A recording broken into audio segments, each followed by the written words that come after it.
Hello, everybody, and welcome to another episode of the Japanaholic Podcast. And this week, I'll have a special guest on with one of my good childhood buddies of Alex. How you doing today, buddy? Hey, how's it going there, Taylor? Doing all right. So, I'm going to let you introduce yourself, because obviously, since it's the first time you've been on this podcast, I'll let you take the floor for about a minute or two, just to give us some basic info about you. Alrighty, sounds good there, my buddy. So I'm Alex. I've been into anime for around 9 to 10 years now. Started around 2010. The people in my anime friend groups refer to me as the human my anime list because I can recommend you just about goddamn anything you want to listen to or watch, and I'll be accurate on that. And even though I have not watched a whole ton of series, I have a general knowledge on basically everything to ever exist. And when it comes to animes, yeah, and we we talked several weeks back, and because it didn't take too long before we both found out that we both enjoyed anime, and then we went on for hours upon hours upon hours talking about anime and stuff like that once we first found out that we both liked anime. So so basically, this is a little bit of an interview, so I'm going to ask you a couple questions, and then you're going to basically, we're going to get to know you a little bit on the podcast here. So the first question is, how did we meet each other? So we met. I just went back and looked up the statistic. We met about 6 years ago in the 2014 Minecraft server called Fall Damage that kind of doesn't exist anymore. It's there. It's there, but nobody talks or does literally anything in there anymore. It's kind of sad because, I've met so many online people through there. I met you. I met the members of Morningwood, which is a gaming group I'm in with Internet Unwind, as he's now known, and Hobo Viking. I've met a lot of my good internet friends to that group, so it's kind of sad to see it be dead. Yeah, it was just like a really simple 6 years ago, so I'm 22 now, so I would have been 16. I would have been 13? About 12, 13 years old at the time. So I was pretty freaking young. So that was just like your classic Minecraft server where we had all the young teenagers playing on it at that point, and now we're all grown up and none of us touch Minecraft anymore, and that's probably why the group had died. Well, everybody else that's in that group really doesn't touch Minecraft anymore. Who was Sea Mason known as now? Oh, Koyasuter. Sorry, he's now known as Koyasuter. Yeah, sorry, I forgot. I don't know why my brain didn't think of that. And then you got Dragon Feathers. She was on there for quite some time, and I haven't talked to those two in forever. And I talked to Internet Unwind, I talked to him a little bit. I still talk to Jake pretty frequently. Yeah. I still talk to Jake pretty frequently. I still talk with the Hobo Viking pretty frequently. Mm-hmm. Me, Panda, Sign, Sarnorian, and Dragon Feathers. We still do that D&D every once in a while once our schedules align and all 7 planets are lined up perfectly for our schedules to match to be able to play a game. Mm-hmm. Which is the problem that every D&D group has that ever existed. Yeah, that's unfortunately true. There's like this whole big thing in the Fall Damage with Pathfinder, and I never really got into it. And even though I sat in a couple times while you all were playing, and it was interesting to see how much we've grown up and stuff like that in the past 6-7 years. We started off as a Minecraft thing, and then we all kind of branched out and. Jake still plays Minecraft. I think he does a few more. He's done a few live streams just recently on Twitch and stuff like that. Jake's content has changed more from gaming into more of live action kind of stuff. Yeah, his streams are gaming, but he's mostly live action channel, which has worked out pretty well for him. He's made a pretty decent following and stuff, which is really nice. I'm happy to see his success. Right, and he's been growing quite a bit lately, so I'm happy about that. And it's amazing to see how far Jake has grown up and stuff like that, because he was a gaming channel and then he started growing into more live action kind of things, and his editing styles is incredible actually, because I've just started watching some of his more recent content, and he is an amazing editor when it comes to that. I love him. His editing is incredible. So I'm going to quickly switch over to, we're going to go from the past and we're going to talk about the present as what do you do right now? So right now, I currently work as a chef in a small Italian restaurant. And I work. And that's kind of it. Just work and watch. I work, I come home, I read manga. I do have a functioning life outside of being a weeaboo, which is why I really don't consider myself a weeaboo, because that's more of a closet weeaboo is the best way to put it. Yeah. I'm one of those people who you don't know likes anime until you say, "Hey, you like anime?" And then we click and we know.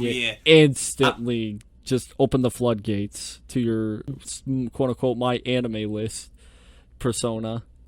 And basically, yeah. And to be honest, my friends kind of call me the same thing too, because I am, in a sense, more of like a statistic kind of guy. Like if you tell me about a series and stuff like that, I'll look it up and I'll be all like, "Oh, I know, this main character is voiced by this guy who also plays this guy, and I've watched, that anime, blah blah blah blah blah." I'm like that, but more with plots. Like if I've never seen a series, someone could tell me about it. I'll go into my anime list. I'll read this, the non-spoiler synopsis. Yeah. I'll keep that in my head, so when I hear, let's say I watch another series with a similar plot, I'll be able to remember, oh, I read about this other series that reminds me of this plot. I can go and watch that.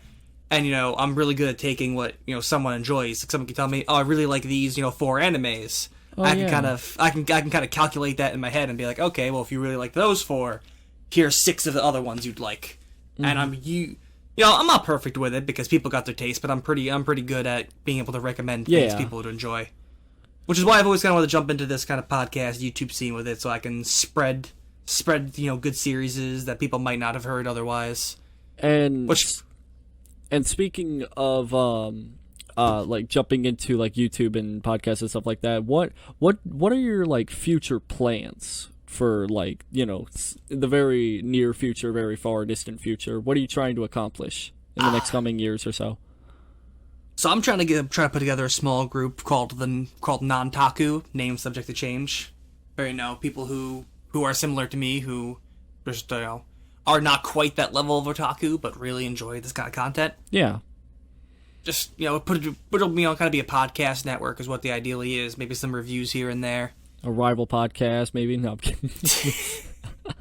Partner podcast. We'll do that. That's a little better. That's probably better terminology. I mean, we've talked a bit. You're gonna be on it quite frequently. Yeah.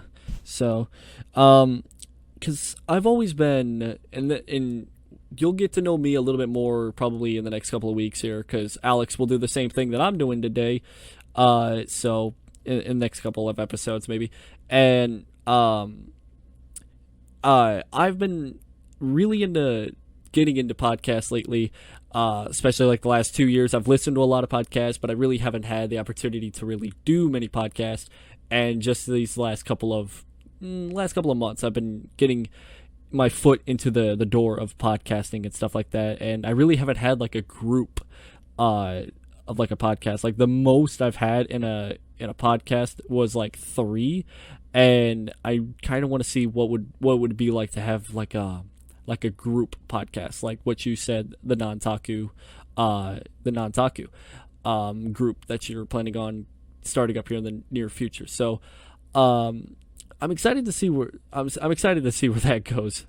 Well, see, when it comes to podcasts, you have to hit a magic number, and honestly, with you having the 3 people, 3 to 4 is perfect, because I've done test episodes of the non-taku. This has been something I've had in the works for probably the last 3 years. Mm-hmm. When I first had the idea, I recorded test episodes with 6 people on it, and there's a reason that it was a test that never got released. Because having 6 people on there is chaos. Way too excessive in chaos. So the magic number is between a host and about 3 guests. Four people on it is about the perfect combination. Mm-hmm. Yeah, because if you get more than 4, then you'll have that issue of people talking over each other, and then just it's chaos. And having 4 is probably the magic number. So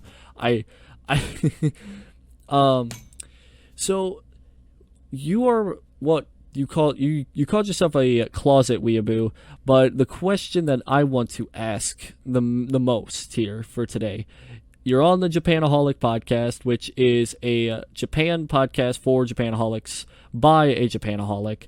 How much of a Japanaholic are you? How much do you love Japan, and how much do you see it in your future, I guess, is what I'll ask. I enjoy Japan quite a bit. I have plans to eventually travel there just because I want to, as a chef, I want to try the different cuisines. As someone who's in chef and training, I would like to try the cuisines of different countries from, their source instead of going to the shitty Japanese restaurant down the road. I am also someone who is, I wouldn't say obsessed, but I really enjoy nature. Like in the summer, like I'll take a manga book and I'll go into. I live in like the upstate New York area, so we have very extensive like trails and hiking. Mm-hmm.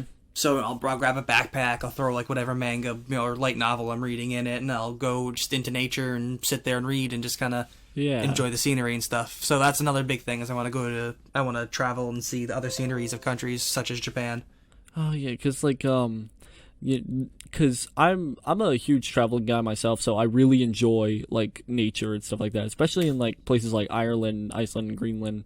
Some nice areas of nature and stuff like that. And traveling is definitely something I want to do outside of Japan. So I really enjoy, especially because where I live, which is in upstate Indiana, there's not much here in terms of like trails and parks and stuff like that. It's just mostly woods and cornfields, and you kind of get that in the in the Midwest, not the Midwest, somewhat Midwest to the East Coast of the United States.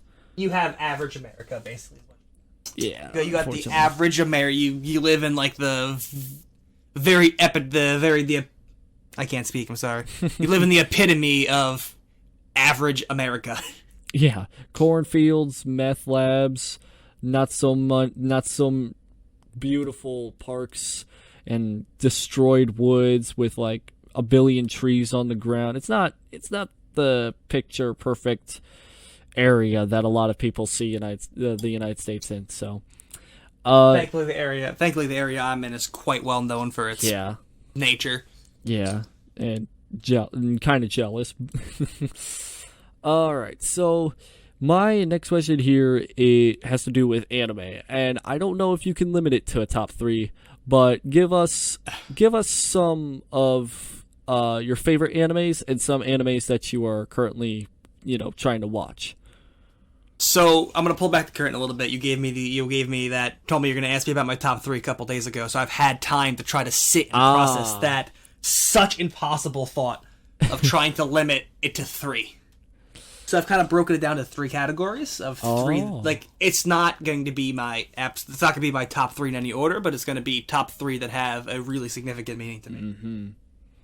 And then after that, I'll list my top 5. So I have to start with 1. Would have to say this is in no particular order. I have to say Spirited Away. It's it's a Studio Ghibli film. Yeah. I watched it when it first came out when I was a kid, and that's what opened my eyes to just the beauty of anime. And that's, I guess, what my weeb awakening was when it was first released in America under the English dub.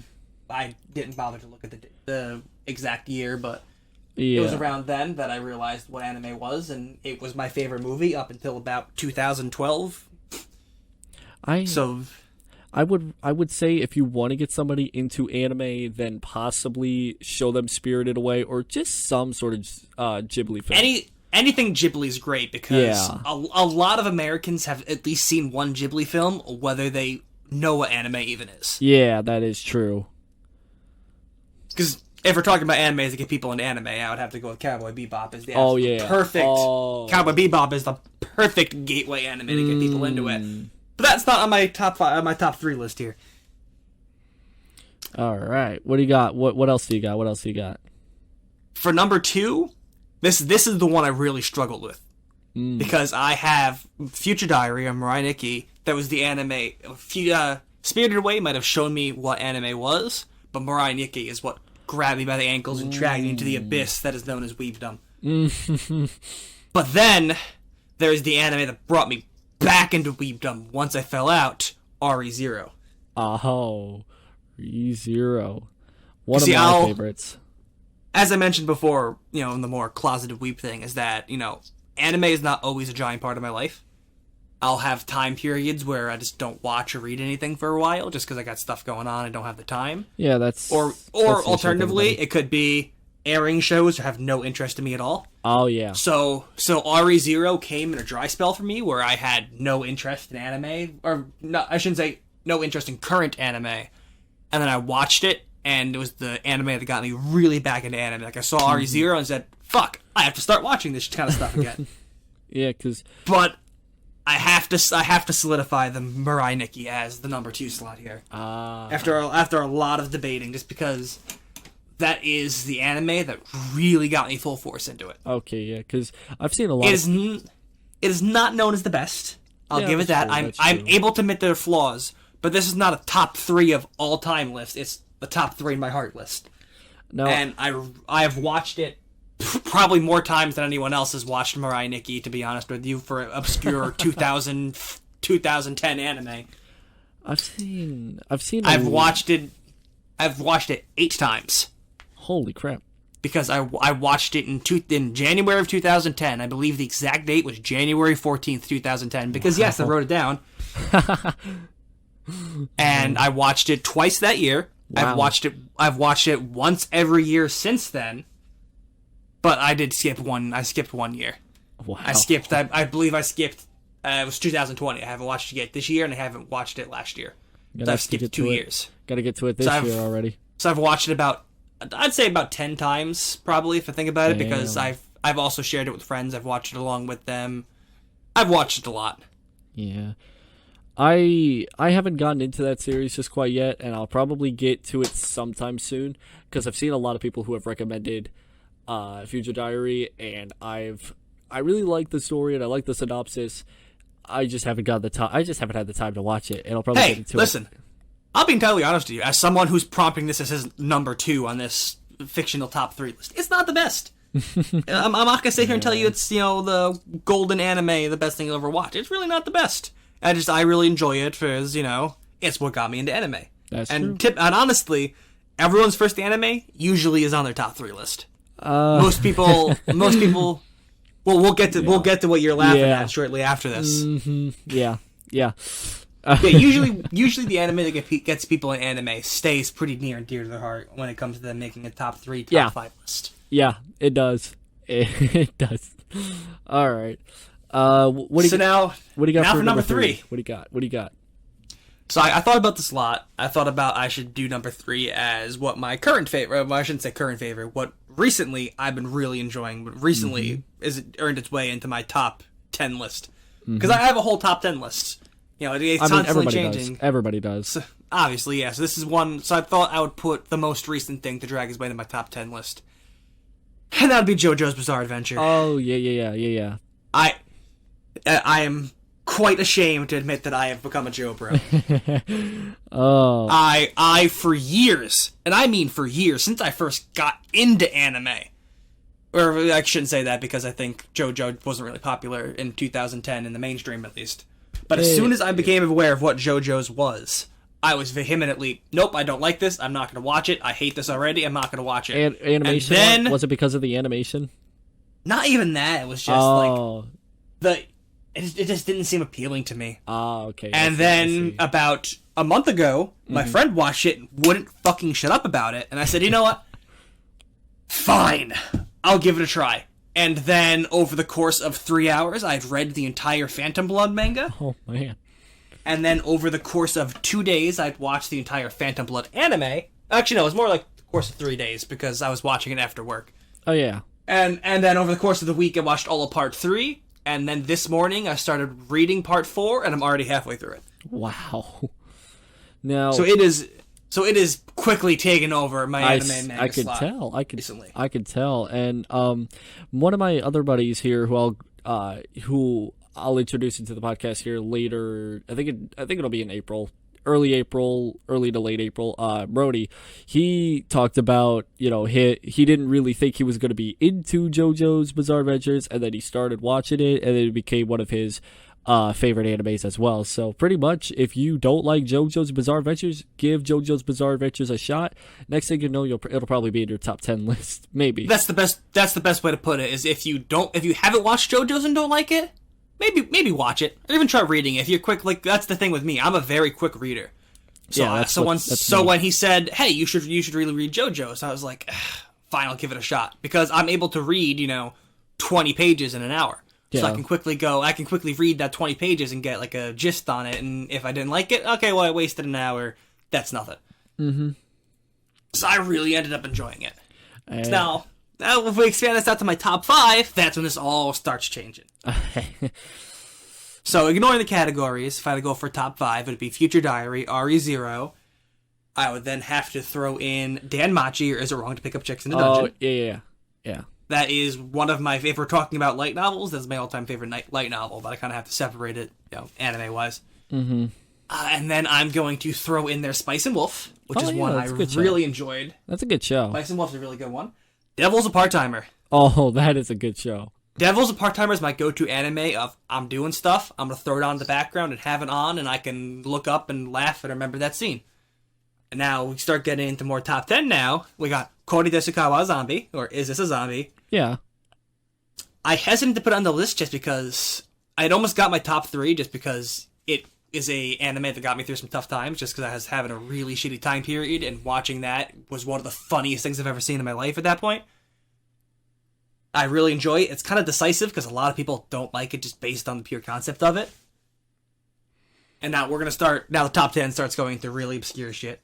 There is Sea Control, The Power of Money in the Soul, which you probably haven't even heard of. I have not heard of that. It is a really, really fucking obscure one. I've met one other person. I'm not even talking about in real life. I'm talking about on the internet. I've only come in contact with one other person who even knew what it was. Oh, shit. I'm sorry. I've encountered 2 people who knew what it was, and only one of them had watched it. Oh. It is, imagine your wallet is a Pokemon and you die when you have no money. And it's about gambling and stocks and weird Vocaloid people. It's really enjoyable. I really enjoed it. All right. And it definitely, it earned its slot on my enjoying list. I may have to watch that now because that actually sounds pretty interesting to me. So now we're in the bottom 3. This is in no order, of course. Gotta throw in some Konosuba there. Oh yeah, Konosuba, obviously. Good show. Gotta throw in the classic Dragon Ball. And when I say Dragon Ball, I mean Super Z, Ball, no GT. GT can go to hell. And for that 10th slot, of course, I already talked about it. Got JoJo's Bizarre Adventure there. It's clawed its way into slot number 10. Okay. Good stuff. Now, if we're talking mangas, that's an entirely different story. And I'm not prepared for, and that's an entirely different story. I don't have that list in front of me right now, and I couldn't tell you 10 off the top of my head. Oh, man. Hell, with mangas, I can't even, the name of my favorite manga, I can't even tell you what it is right now because it's in Japanese and I can't fucking speak Japanese. I believe the English name is In Sheep's Clothing. Oh. It is a really random manga where this dude is like has a really scary face and is trouble talking to the girl he likes, and he falls asleep and wakes up and his sister had forced him to cross-dress. Uh-huh. And angrily he goes to the supermarket where he encounters a girl he likes who can actually talk to him for the first time in his life, which forces him to keep cross-dressing to talk to the girl he likes. Huh. Hilarity ensues. Okay. It was one of those ones I picked. It was one of those ones I picked up that I didn't think I would like, and the story was really fucking beautiful. Okay. Oh man. And that's all I'm going to talk about manga-wise because I could not tell you my own mind. I know Sankaria is up there. It's a really good one. It's one of those ones where anime completely brutalized. Do you think you can name off a few anime or mangas that you've seen or read that you don't like, whether it's because of the story or something? Don't like. That's a really difficult question. In my 10 years of watching anime, I've dropped a total of 3 series. That's it. I've dropped 3. Even if I didn't. Not really. Well, I mean, it's like for 10 years. For 10 years. I was saying it's a really low amount. Well, like I mean good as it's like most people would probably drop like hundreds of anime in 10 years of watching it or something like that. I forced myself to finish it. I forced myself to finish. Okay. That's because stuff like, stuff that has recently moved off my top 10, as in like So I Can't Play H and Day to Live, I did not like until episode 3. Okay. Or and in Day to Live's case, it was episode 4. Okay. So after someone kept telling me I should keep watching it. So after I fell in love, after it took 4 episodes for me to enjoy a series, I figured, hell, it might take 10 episodes for me to enjoy the series. I might love the finale. Okay. So that mentality got me to basically never drop anything unless I just didn't care about what could happen. Okay. So a good example of that is one of the very few I've dropped was Happy Sugar Life. Oh. I could not get behind the main character to the point where I did not care. There was none where I went. There was nothing that she could do in the rest of the show that could get me to care and like this show. Okay. Yeah. Because I'm trying to think of something. Anything else I've dropped. I've heard of the Happy Sugar Life series, and I don't have it on my watch list, and I'll probably give it a chance. I usually give animes a chance before either before dropping it or completing it, depending on if I like it or not. So, as long as I have the time for any like anime series, I usually will probably end up watching it. So yeah, that could probably go on my watch list, and I can see whether or not I can relate to the main character or not, and see if I can survive it. I don't know. This is Future Taylor talking here. While I was editing this, we found out that Alex's recording software accidentally stopped recording while he was looking up his My Anime list. So the audio that you're about to hear comes from my end of the spectrum here, because I was recording the Discord call as well as backup. So it is not 100% the same quality. In fact, it is probably like 20% the same quality. Sorry.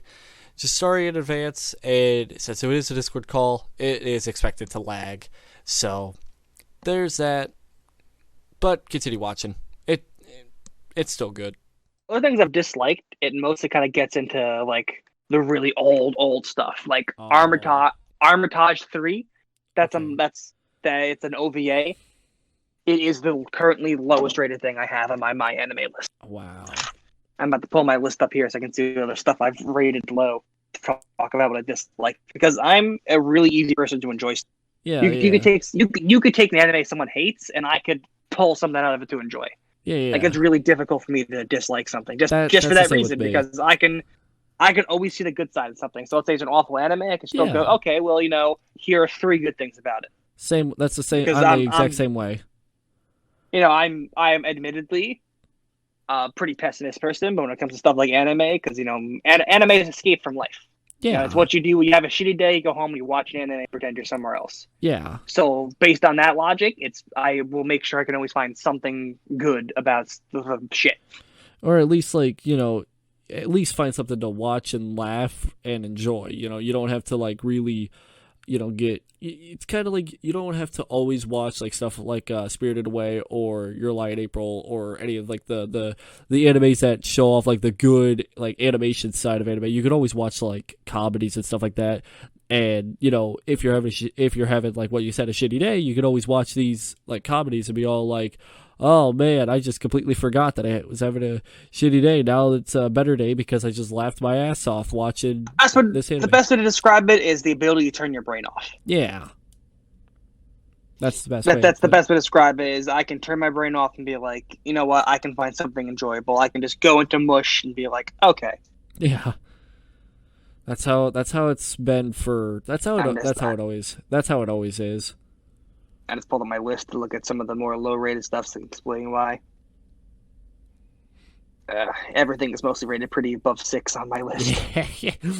So with me, when I do ratings in my anime list, it's not like here's my actual thoughts on the show. It's more of like where it compares on my list. Like, a 0 would be the shittiest anime I've watched, and a 10 would be the best anime I've watched, and the numbers go in betwing that. Okay, essentially, is how I rank. So I have a lot of 9s because I've had a lot of shows come close to being my favorite, basically. Mm-hmm. I don't think I have a single 10 in here, to be honest with you. Oh, really? I've yet to find a show that I deem as the best anime I think I've watched. Okay. I'm interested to see if there's any anime out there that can make it a 10 out of 10 on your list here soon. It's possible it could come one day. If it does, I want to. Yeah, The 3 shows I dropped were Sakura Crest. Oh. I got pretty deep into it to the point where I just said, nothing's happening. I don't think anything will happen. Oh, man. I was about to start watching that series, too. I bet. Yeah, the thing was, it's the perfect way to describe it is an anime where nothing happens. And I just did not foresee anything happening in the next 15 episodes and said there's really no need to waste the time watching those 15. And the other show I dropped was Nozaki-kun. Oh, I've heard of that. I could not fucking stand Nozaki-kun. And I know that's kind of a controversial statement because a lot of people don't like it. I do not like the MC at that show, the dude. His fucking denseness kills me. I know there's a lot of other animes have dense characters like that, but they always have like a kind of filler in between. Yeah. You never have to deal with that. Yeah. The filler in that was just every character had something awful about them that I could not find redeemable. Yeah, okay. All right, so got one final question to ask you here, and it's, do you prefer to watch the animes subbed or dubbed? See, this is the prime reason to call myself a closet weeb, because what I'm going to say is going to make me lose all the weeb credit. Dub. Oh. I personally enjoy the dub over sub. It has always mostly been that way. Now, I'm not saying subs are wrong. I will watch a show and sub. I will watch a show and sub 100%. Okay. But if a dub is available and it's not garbage fire, which I've only ever seen one dub that was completely garbage fire, I'll watch it just because it's the language I speak. Mm-hmm. It's easy, And I let's say understand. let's use Attack on Titan for example. If you watch Attack on Titan subbed and someone says, someone from the other room calls you and say, "Hey Alex, blah blah blah," and you talk for 5 seconds, 3 main characters died. There's a hole in the wall over there. You don't know what the fuck just happened that 30 seconds you looked away. If it's dubbed, you can still answer a question of somebody else in the room and hear in the background what's happening, and it's a little easier to follow. That is true. I will see. The best way I can describe this is I talked about my all-time 10 top 10. Yeah. So I'm about top 10 recently. 5 of that top 10 is subbed only shows. Okay. So I'm not against sub 100%. I absolutely loved Rascal Does Not Dream About Bunny. Oh yeah. I absolutely loved Demon Slayer. Demon Slayer acted just like Demon Slayer for me was acted like RE0. I was out of anime. I watched Demon Slayer, fell back in love, got sucked back into it. Does Demon Slayer have a dub, or does it not? It does. It just got dubbed 2 days ago, and I plan on watching it. Oh shit! All right. That is something you can look forward to coming out of the Nantaku podcast or the Nantaku channel, is where I review dubs. All right. That will be for shows that I watched that were released and subbed, and down the line got a dub, and I'll talk about the comparisons of the two, my opinion on how the dubbed voices fit the characters and how they portrayed versus the sub, etc. I've got I've got 4 scripts written to record of that, and I'm looking forward to eventually getting around to it. That's actually pretty cool. It's a pretty cool concept, actually, and I look forward to it. Back in the day when I had first got into the whole making, I did it for the sake of getting my voice out there. Mm-hmm. I grew up I shouldn't say I grew up, more of I was in an environment for a long time where I didn't have a voice. Yeah. I was due to issues, I was pulled out of school and homeschooled. Yeah. I wasn't around a lot of people, and my voice didn't carry a lot of weight. That's true. So I was making content under the guise of, even if it doesn't matter, I still want my voice to be out there. I want to, talk about my opinions on things.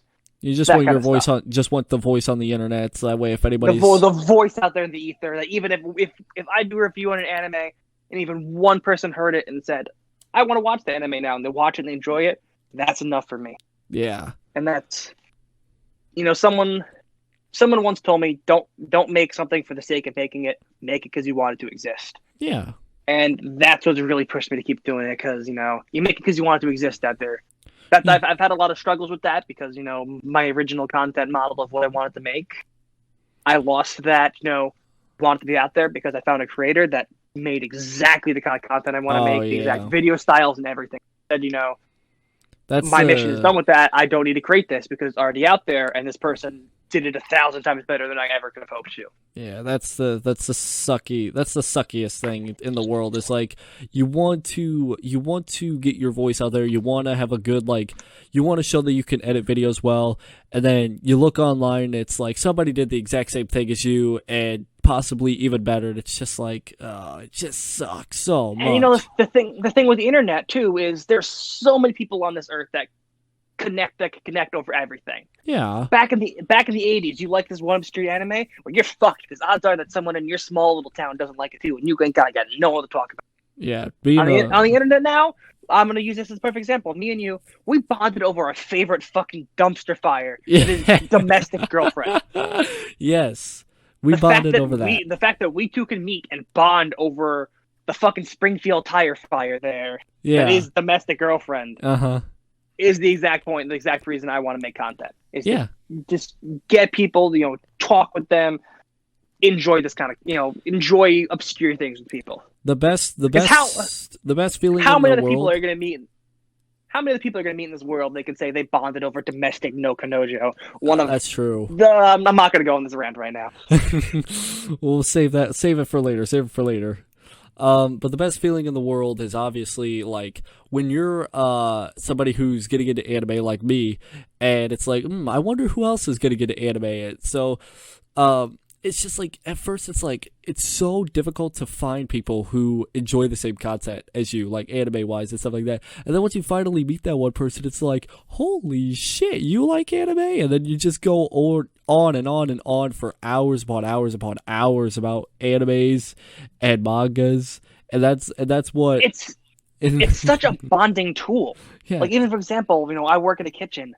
I was training a new kid just on the basics, the doing the dishes and how to do the deliveries, the food and stuff. Yeah.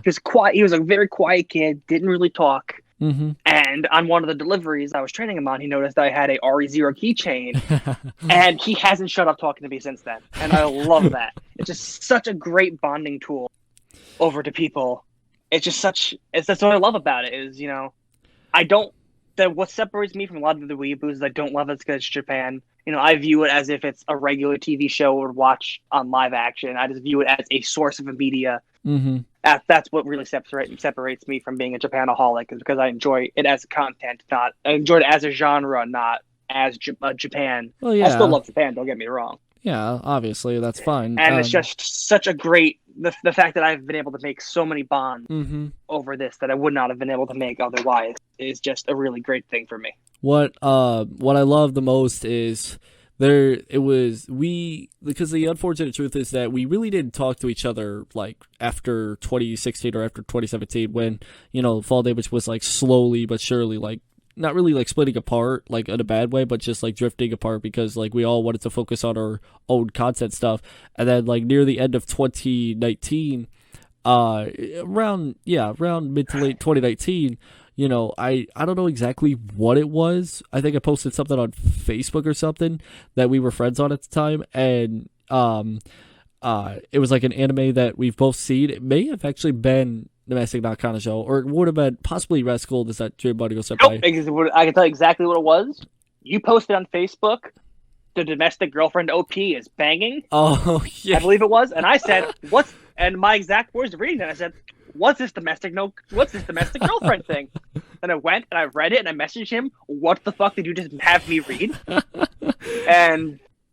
And honestly, going back, I don't think we ever talked solo once. Exactly. I think the only time we ever interacted in Fall Damage was with people. I know there was a stretch of time where we played a lot of the games together, but we were always going to call with Vic or Mad or someone else that was popular in the server at the time. Yeah, and we really never talked to each other like one-on-one that much until we both found out that we really enjoyed anime, and then next thing you know, here we are just spewing a bunch of shit on anime and our freaking life stories, including anime. So, because when you think about it, 3 years isn't that big of a difference. But when you're talking, 12, a 13-year-old to a 16-year-old, there was not a lot of grounds for us to get along. That's now true. We've both become adults, where age to that extent, 3 years of it doesn't matter when it comes to a friendship. It's yeah. And then because I don't think we never got along all that well. Fall damage server. I mean, we never fought, but we never. Yeah, we just really never talked. We coexisted is the best way to put it. Like you existed in your corner of fall damage. I existed. Yeah. Damage. We rarely interacted in any kind. Mm-hmm. I guess because when I was around that age or whatever, it was at that point where I was just like, I don't really want to, talk as much as everybody else does. I just kind of want to be in there, just be all like, I'm here, that kind of thing. So, yeah, but, once I posted, a few things on anime on Facebook, the closet weeb Alex became more of an actual weeaboo, I guess, to me, because you started texting me a whole lot more about, like, not only like domestic Nakanojo, but also Rascal Does Not June, Bunny Girl Senpai, and other animes that you've seen that I've seen, and just that's the pure bonding power of anime. Is back in the 80s and 90s, it was almost impossible to find people who loved anime around your area, especially since the internet really wasn't around at the time. Now it's almost as if you could say, hey, I like anime, and then there's like 20 people or whatever on Facebook, Twitter, or whatever, just being all like, hey, I like anime too, and here's some of my animes, and next thing you know, you're bonding over animes and stuff like that. That's incredible. See, like you're saying, anime really has power of bonding, and it really brings people together. It's a common joke and a meme in the thread of anime that the power of friendship and bonding is what wins the day. But in reality, that's what anime does. It brings people together and it really bonds them. And that is in the core. Yes, what I enjoy about anime. Yep. We could go on about how my preference for isekai comes from how anime is an escape, and the isekai is the perfect escape from the world. We'll go into that in future detail in another episode. Yep. But honestly, right now, I think would be the best time to wrap up this episode of the Japanaholic Podcast. Alex will be back, and he'll interview me, as you'll be able to get to know the host of the Japanaholic Podcast a little bit more. Next week, tune in, same time, as always, 10:30 in the morning, Eastern Daylight Time, on the Japanaholic Podcast. I'm Taylor Fry, joined by Alex. Say goodbye, Alex. Hey, it's been great getting to know you all, and I look forward to continuing on Japanaholic, and I look forward to having anyone else who could be on this with the Nantaku and having a nice little partnership going on here. All right. Thank you all so much for tuning in. This has been the Japanaholic Podcast. Good night, everybody.